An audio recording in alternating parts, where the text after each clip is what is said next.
Doncs comencem l'acte, que ja sabeu que s'anomena la conferència La importància lingüística i històrica del manuscrit dels greuges de Guitart Isern, senyor de Cabuet. Bé, i a continuació, acabar les salutacions, el president de l'Associació Amics de la Vall de Cabuet, en Pere Obiols i Riba, malauradament per qüestions de salut no ha pogut estar aquí.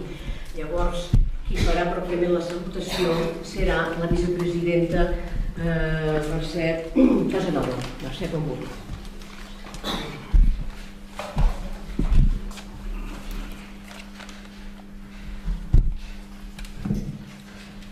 Bona tarda i benvinguts tots. Us trameto la salutació del president Pere Obiols, que molt a pesar seu i per motius de salut avui no pot ser amb nosaltres.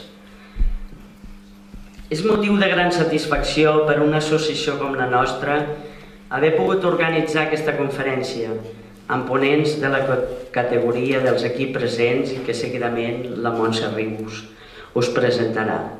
A tots ells els agraïm la seva presència avui aquí i la feina feta. Agraïm també a la Montse Rius la seva dedicació en la coordinació i gestions per a l'organització d'aquest acte. D'entrada, ens havíem plantejat que aquest acte d'avui anés acompanyat de la inauguració d'una exposició permanent amb informació sobre els greuges de Guitart Isern dels senyors de Cabuet i d'aquesta església romànica. Malauradament, els tècnics del Consell Comarcal als que havíem sol·licitat l'elaboració de la informació que havia de contenir els plafons no han disposat de temps per poder-ho tenir avui, però ho tenim present i es farà properament.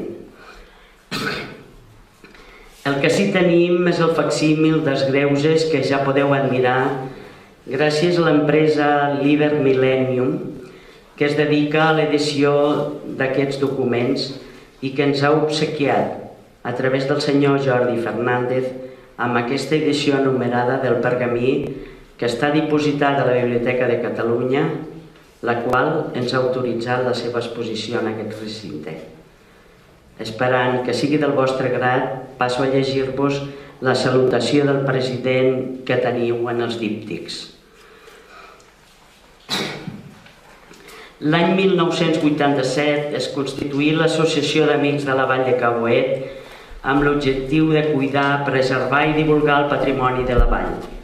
Al llarg de tots aquests anys han estat diverses les activitats i actuacions que s'han dut a terme amb aquestes finalitats.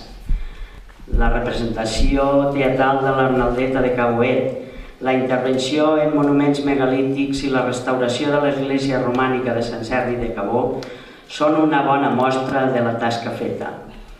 Ara, 27 anys després, ens proposem de donar a conèixer i promoure el patrimoni més desconegut, però no menys important i valuós, la història del llinatge dels Cabuet i el manuscrit dels greuges de Guitart Isern, senyor de Cabuet.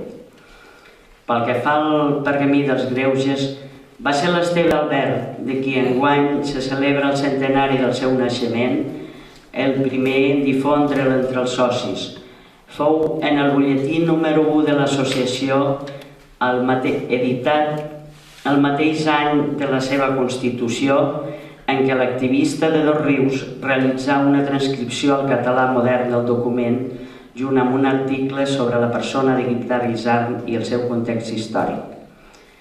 Amb la intenció que el manuscrit sigui conegut a bastament i tingui una merescuda i àmplia difusió, des de l'associació hem considerat oportú les següents iniciatives. De caràcter permanent i ubicada a l'església romànica de Sant Serni, l'exposició del facsímil dels greuges acompanyat d'uns plafons divulgatius i explicatius referents al manuscrit i al llinatge dels Cabuets. De forma puntual i per tal d'adquirir un coneixement més exhaustiu dels greuges i alhora ser conscients de la seva vàlua lingüística i històrica, la realització d'una conferència en la que intervindran reconeguts professionals de les disciplines de la lingüística i de la història. Estic convençut que aquestes accions seran decisives perquè els greuges de Guitart Isern entrin a formar part del nostre imaginari col·lectiu. Pere Obiols i Riba, president. Gràcies.